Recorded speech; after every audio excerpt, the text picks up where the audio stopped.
The Commission of Inquiry for the Creation of New Regions on Thursday heard one of two petitions which could leave the Brong Ahafo region being split into three. The people of Bono East, which is in the upper part of the region, want to be on their own, but so also do the Ahafo people on the southern half of the Brong Ahafo region. Joseph Akable, who was at the Osu Castle for the hearing, however, reports the Commission could reject both petitions and keep the region intact unless the arguments are very convincing.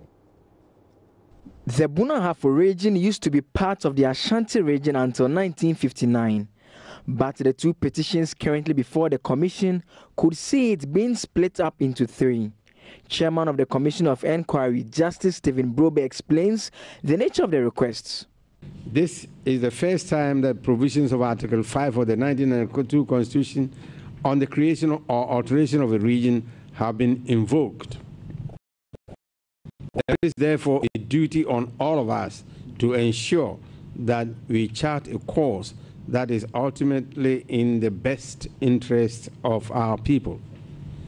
As I've already mentioned, we started on Tuesday, 21st November 2017 with the Western region and continued yesterday hearing petitions from Volta region.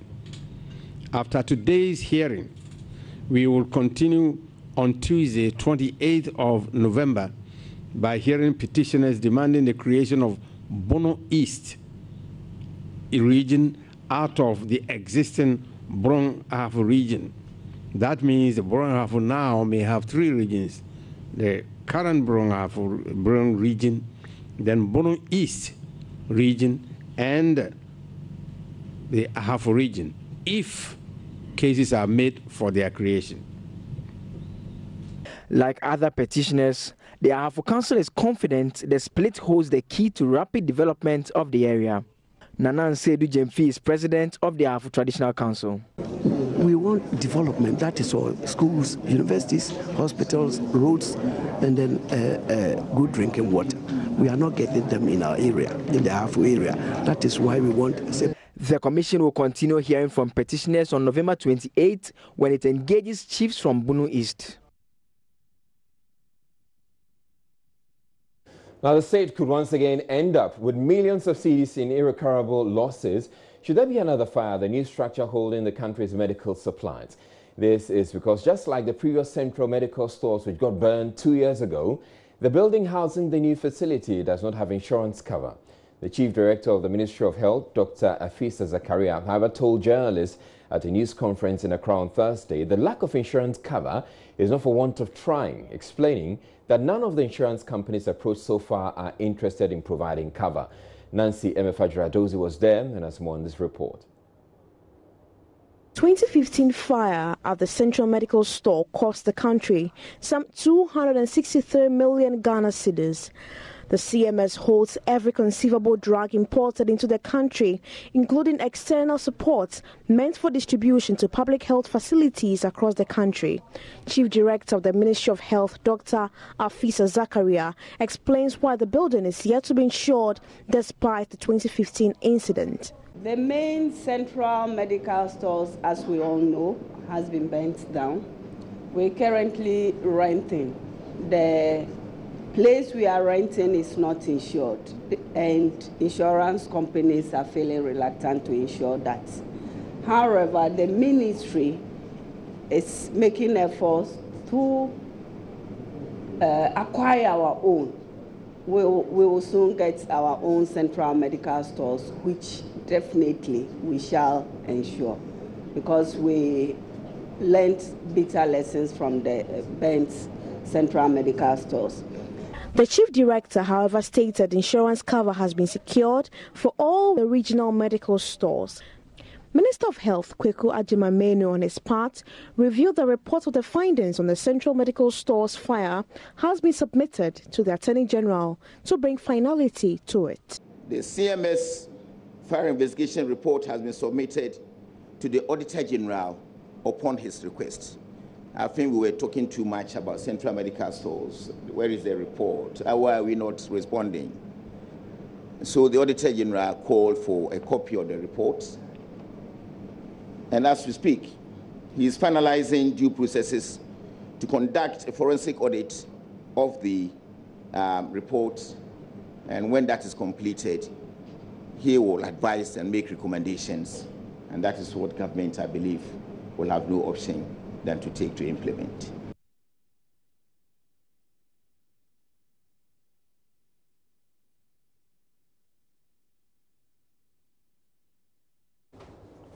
Staying with health, hypertension is killing more adults in Ghana than any other disease, according to statistics from the Ghana Health Service. Many of the deaths could have, however, been avoided if the victims found out about their condition and took steps to manage it. That is why doctors at Nkwanta in the Volta region have come up with an unorthodox yet very effective way of identifying hypertensives so they could be given care in good time and kept alive. Said Kwame Boateng has more in this report. We used to see cases that were more of infectious disease. Meet Dr. Lord Boateng, Nkwanta North District Health Director. We are seeing lifestyle diseases like hypertension, like diabetes, Realizing the rather high blood pressure statistics in this part of the Volta region when he assumed office 4 years ago, he decided to use whatever means possible to reverse the trend. But until people showed up at the hospital to be screened, it was virtually impossible to pick out those with high blood pressure and who are likely to be hypertensive. The proportion of people who come to hospitals, let's say for every 2 people who come from the community to the hospital, there are about maybe 10, 20 people who never come to the hospital. How do I get to know their blood pressure? We needed to find an innovative, community-safe space where people can go and check their blood pressure. This meant touching base with hairdressers and barbers in the Nkwanta district for special training. Whereas they were using doctors to screen for blood pressure. So I challenged my team and said that we can train the barbers and then use them to check blood pressure. And the barbering shop is a very unique place. It's a place of trust. Most likely you go to your barber again and again and again. You go and then that's where the hottest gossip is, that's the hottest football tips are, that's where the hottest, politics is discussed. And people, the things that people tell their barbers, they sometimes don't even tell their doctors. And this is what we wanted to harness, this community trust space, and I want to take advantage of it to reach to the community. So we set a memorandum of understanding, trained them, gave them some form of certification. When we realized that they were up to the task, then we did a big outdooring right here in the hospital for the community members to know that these ones are trained. 9 barbers and 8 hairdressers have had this training. They have been handed a digital blood pressure monitor. Oh, if you say no money, because I'm seeing a nurse for by your children, some dear fantasy and sana. Yes, ye, Jumano. Hajia Adams is one of the hairdressers trained to check the blood pressure of her clients, and they don't have to pay for that added service.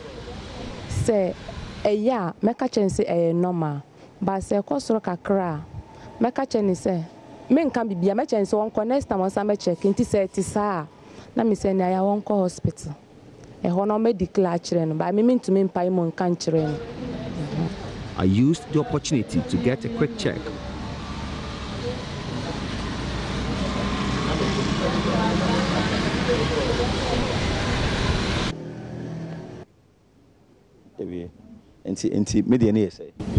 What do you need? 145. And I say 87. I say 145, no. It's like a Kosro Kakra. And so, ebi ya nantino enche ena wo kasanso ansa ye adwuma no into hospital kwa udrobe relax ansa na omo check ya maba ya anye ne sa ye kasa ene ye chichire ma. When they check it for you and it is high, you are not declared hypertensive. You are told that your blood pressure is high. You are given a referral chit, and then you come to the hospital, and then the hospital then will determine whether this is an isolated rise or a chronic rise. Prosper Kwame Deka, a barber, also offers the same service to those who come to get a shave. My name is Bismarck Anyangba. So what makes you come here and check your BP? Okay, formerly I've been going to somewhere to barber my head. As I came here and I saw that he's using the machine. I'm a BP patient, so he has been trying me every week. Every week I will come here and then he will try me. Anytime that it's very high, I go to the hospital so that I'll be given drugs and other things. So it has been very helpful. It has been very helpful to me. It is a little over 1 year now since Dr. Lord Boateng and his team started this project. In the first 4 months, about 3,000 people got screened and have become ambassadors, convincing others to also get screened. He says scores of residents here have gotten to know of their blood pressure status since this started. We were looking at the male barbering shop, and then we saw that some of the people that they checked their blood pressure, some were male, some were female. That wasn't surprising. Then when we look at the female data, we saw a good number of males going to the saloons, and we began to ask why. Women were dragging their husbands to the saloons, and it was so nice. And sometimes the man goes there, he's waiting for the wife. What am I doing? I mean, hanging around. Oh, we can check your BP for you. Wow. So the women were seeing, and the hairdressers were saying that they saw women coming with their husbands, bedimechi, and when they go, they get their husbands to get their blood pressure checked. Hajia Adams, just like the Baba, confirms she now has more clients because of the screening she does. Machine kahunti nipa no felis oba obetimi achichire aye enjiniska uko chichire babia ko pharmacy ebe juiska nti aha ne yen juiska se 5 seed na me 89 no na mejo me fa ebi nsoso ma nti eboa omo. Currently, we were analyzing the data and we told them to pause the project. The barbers are harassing us. The BNA started program because my customers now say on person check or BP, and this is, you know, one of the we didn't expect that the adoption of the project would be this, you know, great. So, and out of the 3,000 people we screened, 25% of them had high blood pressure. A good number of them did not know. Research has shown hypertension to be very common, and its complications, stroke, heart failure, renal failure, are major causes of morbidity and mortality in Ghana. The Nkwanta project therefore presents a glorious opportunity to save lives across the country if it could be replicated. Seth Kwame Boateng for Joy News.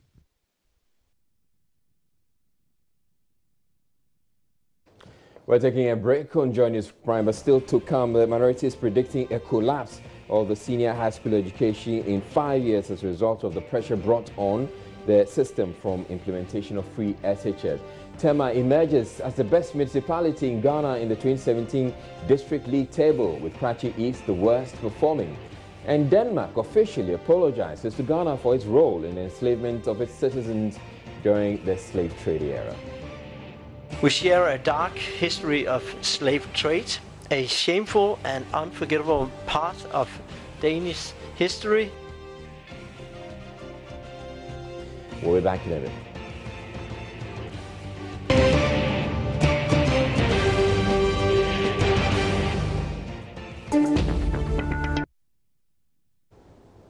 Hello, good evening to you. Time for business.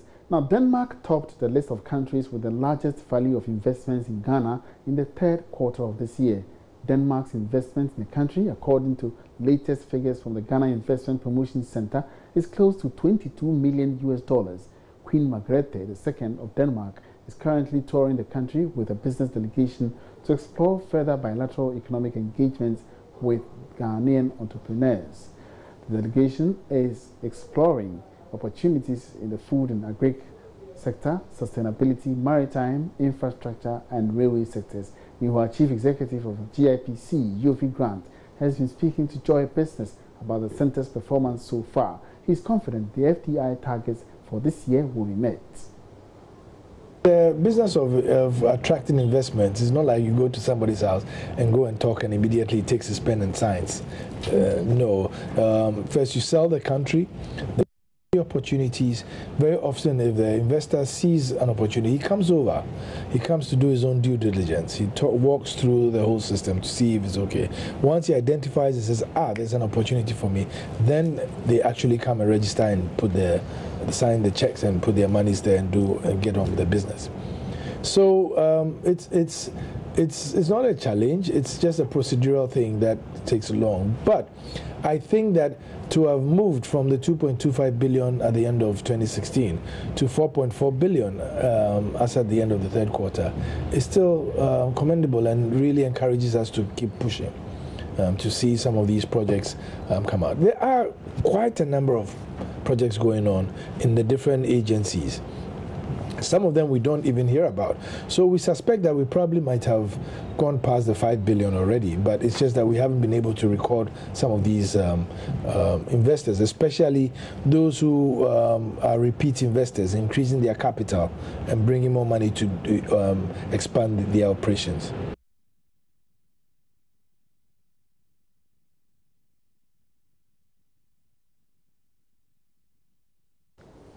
The Ghana Chamber of Commerce and Industry will, in 2018, focus on programs aimed at improving the quality of service and productivity of local businesses.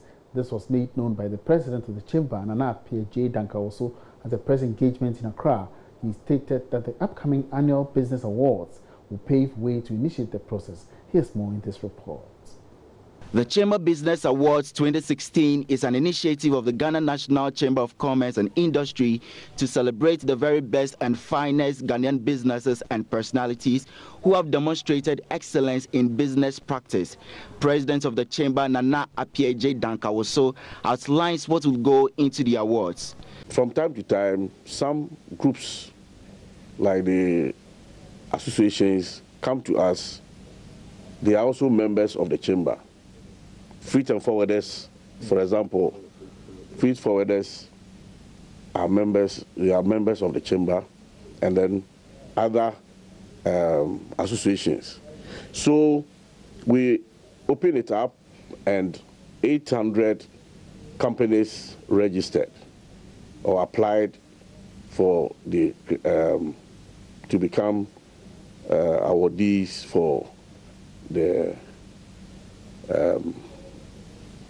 For this program. Out of that, it was shortlisted, and 60 of them qualified, because there are, qualifying or qualified criteria set. We're talking about compliance of the tax and other things.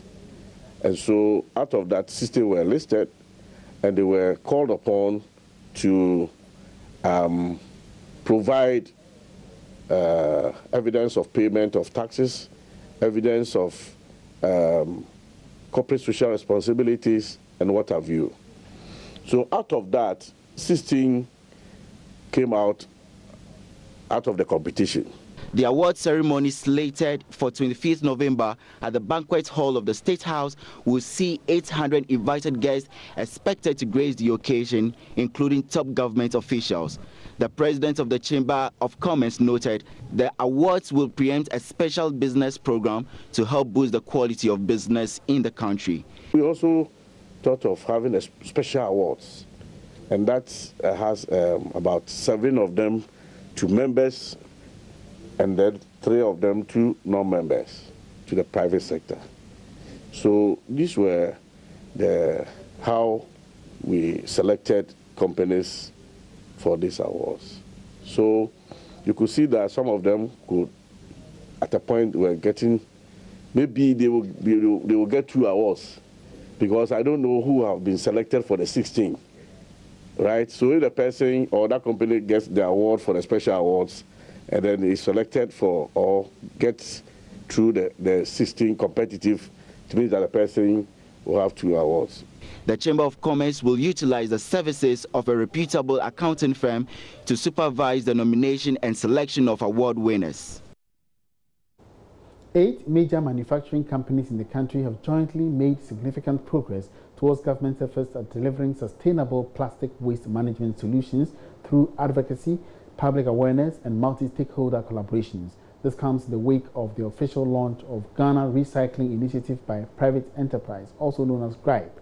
It is under the auspices of the Association of Ghana Industries, AGI. Here's more in this report.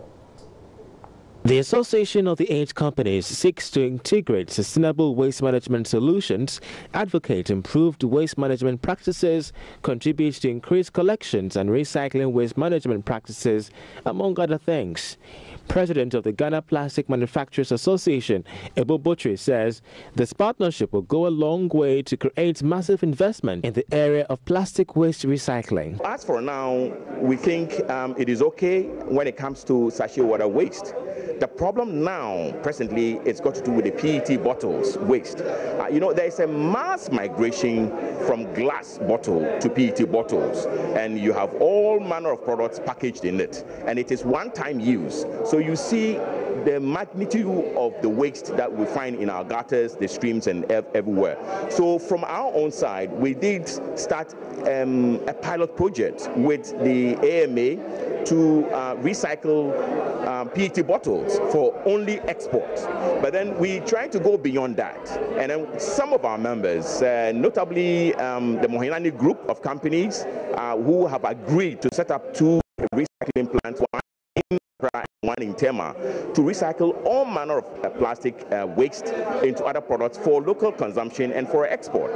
On his part, Business Development Manager of the Jospong Group of Companies, Albert Ankra, says his outfit will be providing the needed expertise for the success of the launch. We've had experience in waste management and recycling for the past 10 years, so we are excited to bring our expertise to bear.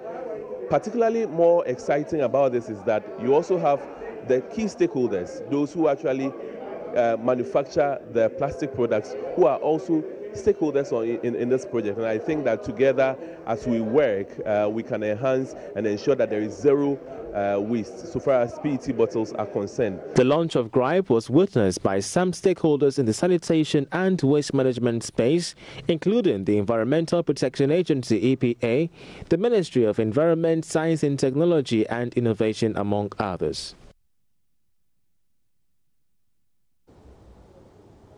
Away from that, economist Professor Peter Quartey says the new National Development Bank to be established should not be made to operate as a universal bank. Finance Minister Ken Ofori-Atta recently confirmed government is in the process of merging ADB Bank and NIB to create the new bank, which would finance government industrialization and agri agenda. Some have suggested the bank should be made to operate as a universal bank, but Professor Quartey says it may defeat the purpose for its establishment. Sometimes merging, we talk about decentralization, making things smaller so the organization can work better. When you merge, sometimes they become bigger and bureaucracy sets in. Already it's quite difficult for the small businessman to approach some of these banks because of the former system they operate. So if you merge and make it even bigger, that becomes a challenge. So I believe they should continue what they are doing. What has to be done is to reform them, and in addition, create this new bank that will be very focused on agriculture and manufacturing. At the moment, we are operating what we call the market economy. Government does not intervene in the banking system. You can do what we call moral suasion, encourage the banks.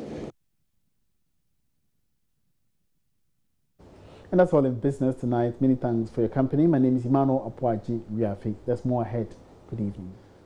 Minority MPs are accusing Energy Minister Boakye Ejaku of misinforming the House over the status of investigations into the Bost fuel contamination saga earlier this year. The minister told MPs on Thursday the report of the committee that investigated the incident, which resulted in the contamination of about 7 million cedis worth of fuel, is ready, and that government will soon issue a white paper on it. 426 of the 2017 budget under Industrial Development Program, under Industrial Development Program. And according to him, that particular area could be recouped so that there will be job opportunities for our team in this nation. But unfortunately, this thing...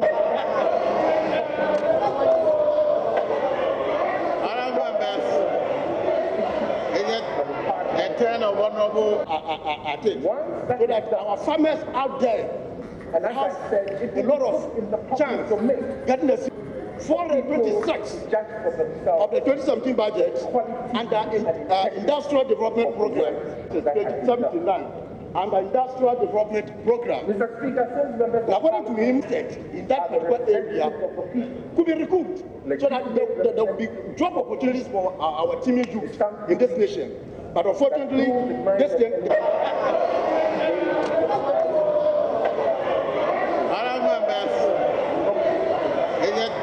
A turn of honorable so that our farmers out there have a lot of chance getting a 426.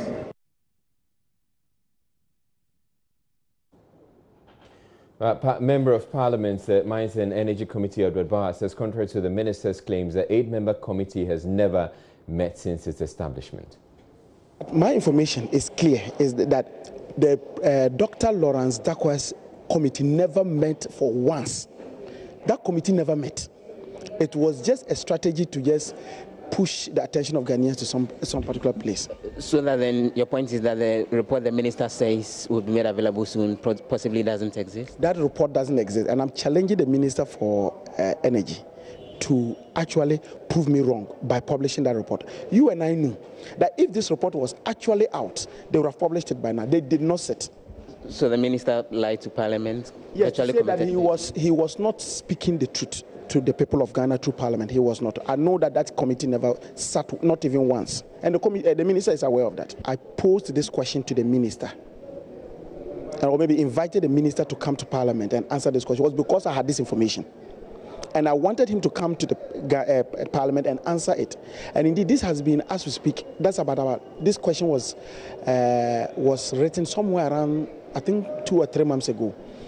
As at last week, when I realized that this thing had been advertised, I did my follow-up checks at the ministry, and that this committee had never met. They didn't intend making them meet.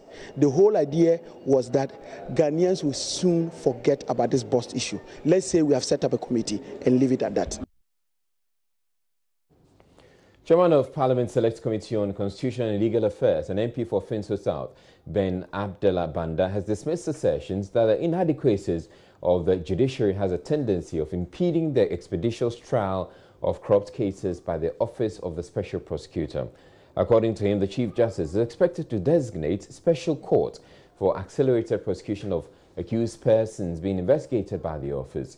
His comment comes on the back of a series of concerns raised by sections of the public that the inefficiency of the court to try cases could frustrate the Special Prosecutor. He spoke with Joy News' Kwesi Parker-Wilson. Yes, the Chief Justice may decide to designate certain courts for prosecution of such cases. Is that a possibility? Is that something we should look at? Oh, the Chief Justice has the power to do that. You know, the Chief Justice, if we go to our court, has designated certain high courts to deal with. Some deal with land matters, criminal matters, financial matters, and so on and so on. So if we think or we believe that corruption and corruption-related matters are a serious problem that we need to deal with, and that the expeditious trial of accused persons is necessary, and it is in tandem with administration of justice. This is a matter between the executive and the judiciary. But do you foresee it happening? I believe this as what ought to be done, and I know it will be done. But it's not captured in the provision? No, as for the provision, we can't extend our jurisdiction. But you could recommend no, we can't recommend it in the law. Effectiveness of the we can't recommend it in the law. This is something that is done administratively. And the Chief Justice, day in, day out, does it. So we should leave it to the discretion of the Chief Justice. It is the Chief Justice, depending on the circumstances of the cases, that will be brought before the judiciary to say that I'm designating this court and this judge to deal with cases that will be emanating from the Office of the Special Prosecutor. So we should leave it to the So you disagree with the assertion that the inadequacy of the judiciary would impede the works of the Special Prosecutor? I don't think, you see, every ministry or every institution has a challenge. You can't have a perfect institution. I know the judiciary has challenges, and the same thing applies to any other institution.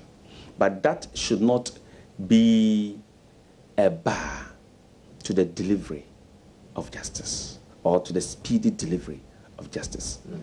The judiciary so far has done well, and they continue to do well, despite the fact that they have challenges or problems.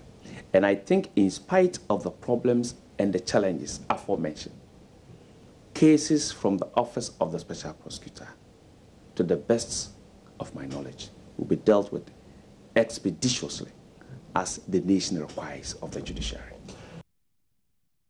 The Municipal Assembly emerged the best performing district in the 2017 District League table released on Thursday. This means of Ghana's 216 districts, some turned out to be relatively better off in the provision of social amenities such as education, sanitation, water coverage and health provision. UNICEF Ghana and the Center for Democratic Development Ghana, CDD, launched the 2017 DLT with the collaboration of the Ministry of Local Government and Rural Development and the Office of the Head of Local Government Service. This is the second time Tema has emerged tops since the DLT was established. Karachi East in the Volta region took over from Nortong in the same region as the worst performing district. There's more in this report.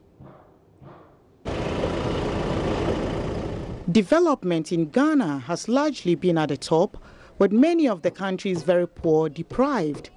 Areas like health, education and sanitation have constantly suffered from lack of development. The District League table, now in its fourth year, seeks to create evidence to serve as a clarion call on government to make distribution of national resources more equitable. Sarah Haig is head of policy at UNICEF. We do this with a very simple index, and then we can rank all of the districts from the district in first place down to the district in bottom place. And I put there that national development is, of course, a responsibility of all. It's not just the local level, as we emphasized earlier, it's also the central level as well. So why do we do it? What are the objectives? The main objective, as has been stated, is to increase social accountability for development in Ghana. The report has followed a year of research led by the Center for Democratic Development. Even though we focus on districts, or we say district table, it's about the well-being of citizens wherever you find yourself. Evidence from the league table continues to show disparities and inequities in service delivery and development level across Ghana's 216 districts. At least across the last three reports, 2014, 2015, 2016, we find that close to half of our districts have scored below the national average in social service provision and development outcomes. What is worse is that we have also seen that continuously the top-ranked districts are doing twice better than the bottom-ranked districts in terms of development outcomes.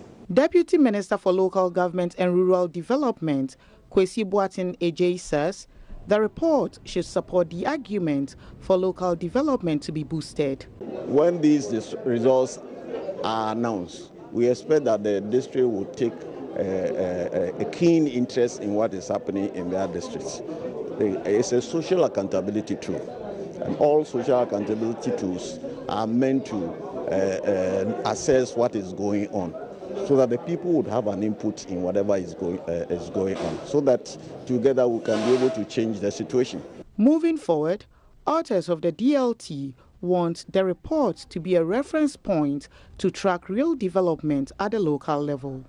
Justice Beidu's report for Joy News.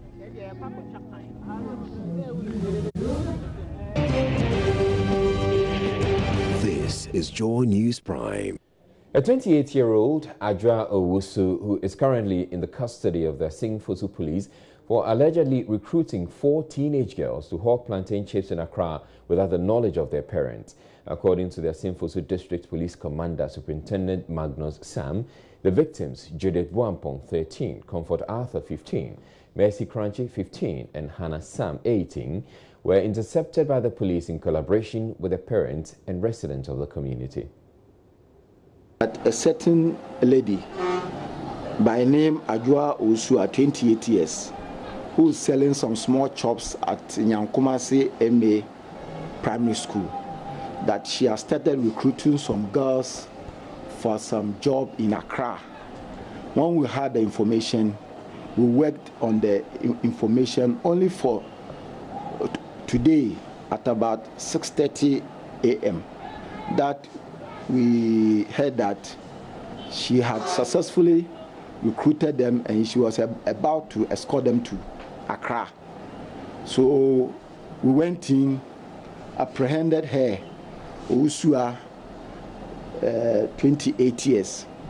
And after interrogating the children confirmed that she didn't inform any of their parents. Therefore, their parents are not aware that they are about to move to Accra. The suspect was also interrogated, and she also confirmed that she has not informed any of their parents. So she has been apprehended, and therefore investigation is ongoing. After investigation, she will be put before court for further action. Meanwhile, the suspect Ajua Usua, who spoke with Adom News' Alfred Amo, explained that she had no malicious intentions, but only intended to help the girls gain employment. My sister sells plantain chips in Accra. She asked me to recruit some girls to help her in her trade. I saw one girl and proposed the idea to her.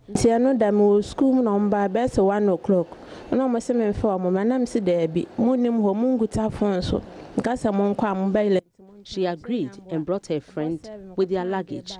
I told them to come later so I would take them to Fosu and buy bus tickets for them to go to Accra. They came back at dawn.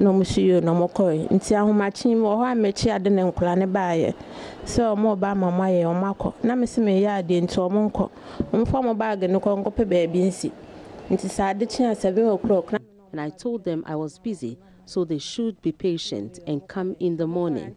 After they left, their parents came to me and I admitted I should have asked permission from the parents before attempting to bring them to Accra. The police later came and arrested me.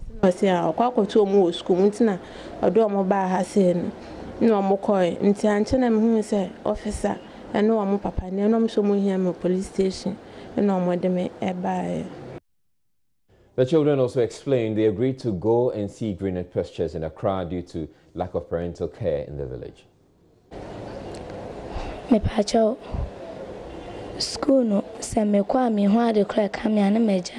I don't like going to school. I have changed school twice. My mother died and was buried just this Tuesday. So after the burial, I told my sister and she agreed to go with me. She told us the woman will give us 150 cedis allowance every month and feed us too. She told us not to tell anyone about the journey to Accra.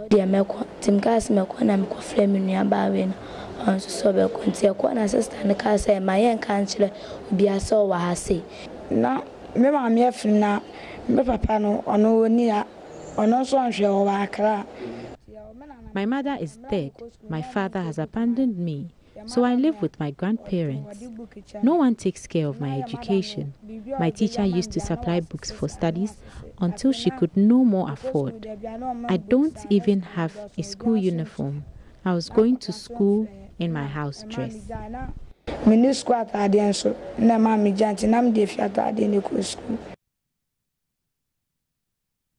The Danish government has officially apologized to Ghana for its role in the enslavement of its citizens in the then Gold Coast centuries ago.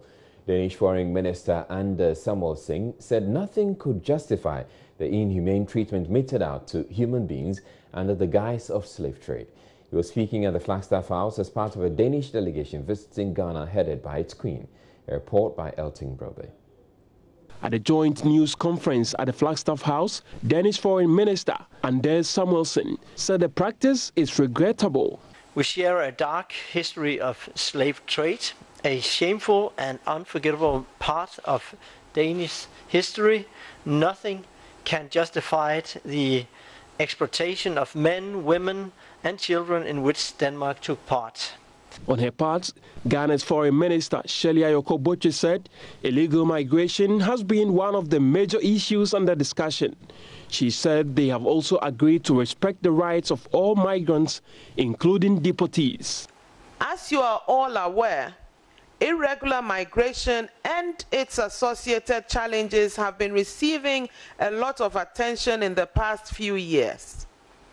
We deliberated on the underlying causes such as poverty, pervasive youth unemployment, the proliferation of conflict and endemic instability in parts of our continent. We decided to work together towards stemming the tide of irregular migration, particularly the activities of human traffickers. At the same time, we committed to tackling the root causes of the mass migration. We also agreed on the need to respect the rights of all migrants, including deportees. The Danish Queen, who is supreme authority of the Church of Denmark and commander-in-chief of the Danish defense, is in the country to strengthen bilateral ties and explore areas of business cooperation. At a meeting with President Akufo-Addo, the two leaders pledged to cooperate more on areas of mutual respect.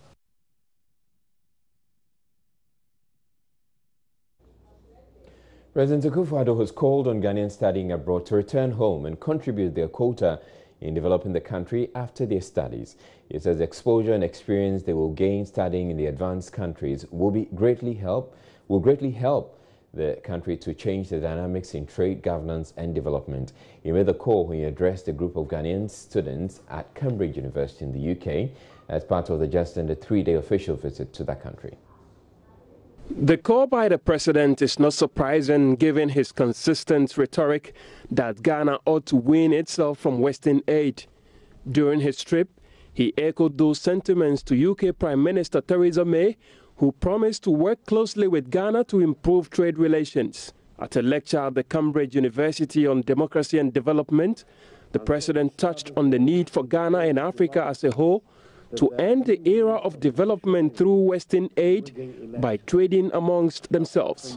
Later, at a meeting with Ghanaian students there, he urged them to return home after studies to help develop the country. I'm very much in favor of people getting as broad an exposure as possible.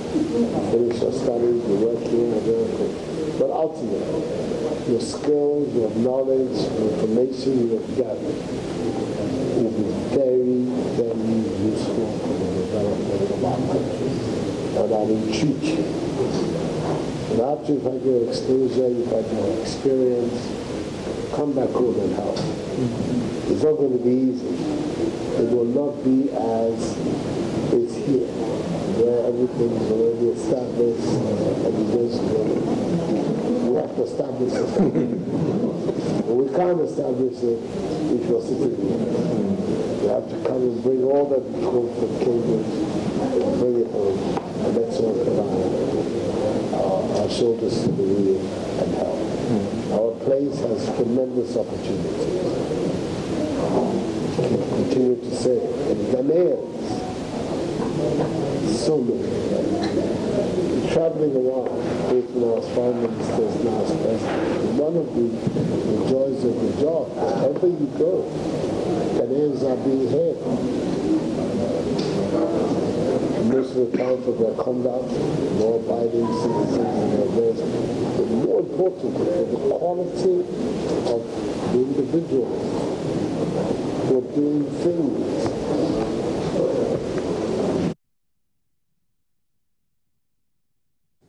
The Koforidua High Court 1 has given the paramount chief Kono of the Yilo Krover traditional area and the Nwe family the go-ahead to celebrate this year's Kloyisiklemi Festival.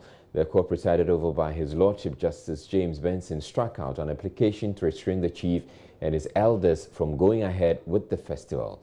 The Regional Security Council had prayed the court to restrain the chiefs from celebrating, citing security reasons. The judge in his ruling said the regional crime officer who represented RECSEC, the applicant, failed to prove that peace in the area could be breached during the festival. Justice James Benson further committed the two factions to a bond of good behavior. Spokesperson for the Nwe family, Amano Okra, was content with the ruling. I stand to be corrected. The deputy crime officer has to run away when the judge is still reading his judgment. And so the judge has to order for him to be come back. In fact, I saw his assistant join the car and he was running away. And they have to send people again with the order from the judge and let them come back. In fact, we know that now the court has spoken, and per the rule of law, they need to give us security. Police commander is also there, and they are to do what the court has said. If they allow anything to happen, I think the court will also decide what they will do, because now the ruling is in our favor, and what they need to do is to give us security and protection. And per their demeanor today, and per their demeanor, you see clearly that the crime officer, Eastern Region Command, police, is running away. So it shows clearly he's on the side of the Ologo and Akabeto, which should not be so. He should be the middleman. And so I think the whole world has seen what has transpired at the court. We thank God. No, there's no tension, my brothers. No tension. Kilo is peaceful. They are just inciting. They will go and stand here. Hey, people are doing this. So when you go there, nothing. They will go and stand here. People are fighting. When you go, nothing. And so they are disturbing the peace. That is why the judge has said they should come tomorrow by 12 to sign bond of good behavior. A spokesperson of the Divine and Ologo families, respondent in the case, King George, described the judge's ruling as biased. He insists they cannot vouch for the peace in the area. We exercised the restraint and decided that we await every instruction from the Regional Security Council. If after everything they decide that the Traditional Council should go ahead with their program, fair enough. So when at the end of the day this boy was still disturbing, Regional Security found that the ground was not fine. BNI were reporting, the police were reporting, other intelligence operatives were also reporting. So it became necessary that a ban must be placed on the festival. That ban was placed on the festival, but this boy was not obeying the ban. Still reports were going on until this very day he went in for a lawyer who was cited by the judge to pronounce that today and tomorrow they can go ahead and celebrate the festival. Meanwhile, we have only 48 hours. So, in fact, even though we are saddled, we will still accommodate the situation.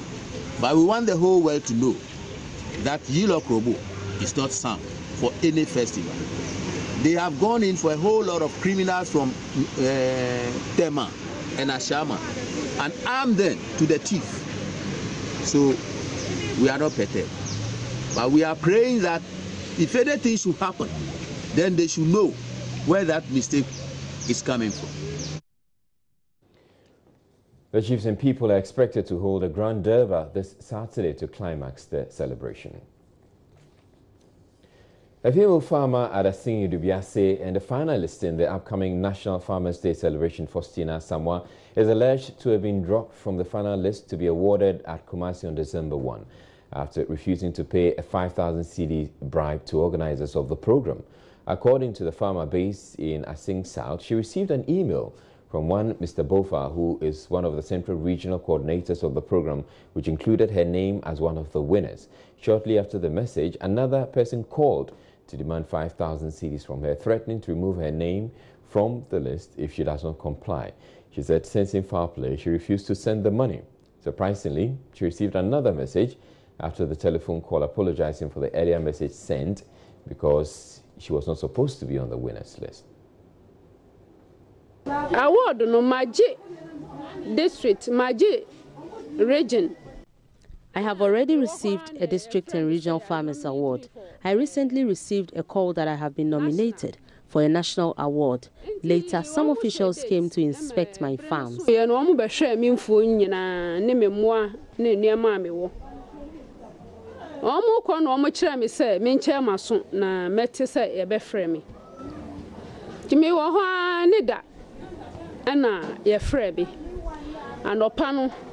They told me to expect a call from them.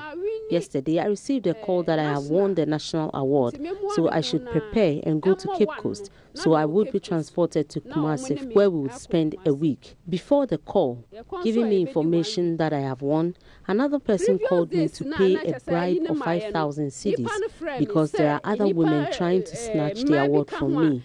I told him to check why I have to pay that much. And he later told me I would gain some advantage in many ways. After this conversation, I may say, na edi ade poti na me kwaji nti e wo se metua sa ni nti ono anhwehwem na hu ade kodi a me kwaji enti ma me ntua 50 million no okoba ye no se onim ade kro no. He called back that they made a mistake communicating to me that I have won when they actually intended to tell me I did not make it.